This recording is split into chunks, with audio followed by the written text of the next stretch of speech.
Thanks so much again for coming out, and what I wanted to do is kind of talk a little bit what I have written out on the different indications in memory loss, but also kind of fill in those spaces with things that I've heard personally from family members or seen in my own family. I think it's more personal when you can relate rather than be spoken to about something that's just a fact and certain situations, so that you think, when you hear something like that, you think, oh my goodness, that's happening in my family as well.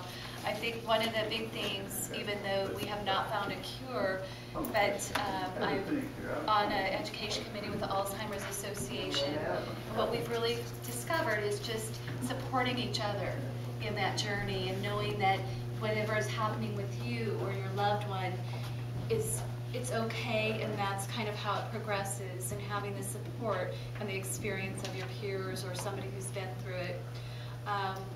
And just supporting each other is big, and the families as well, and education is part of that. The signs and symptoms, the forgetting is really, we forget our keys, but then forgetting to turn off the burners, forgetting to maybe eat for a day, the safety issues, forgetting that when you're driving down the street exactly where you're going.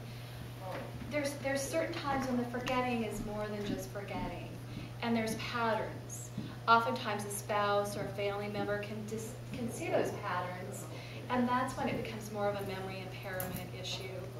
A lot of times what we see with folks when they start to forget is when the daughter goes and visits mom or dad, and there's this notebook and there's all these notes, or there's all these Post-its, or there's some kind of record keeping to remind them to do simple tasks that used to be routine, that they used to be able to do without a reminder. In fact, they probably could, what we call multitask, and now the simplest tasks they need a reminder for, like lock the door before you go to bed or take your medicine. Those are things that are really a concern, especially the medicine, when they're on their own, dosing themselves with the medication.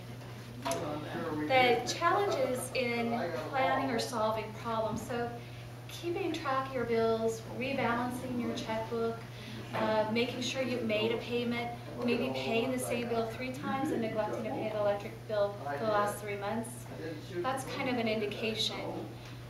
I have an aunt right now. My mother was just over there. She lives in a small house in Iowa, and what we understand is that there was a $600 electric bill sitting there that was unpaid. Her electric bill was probably $100 a month at the most.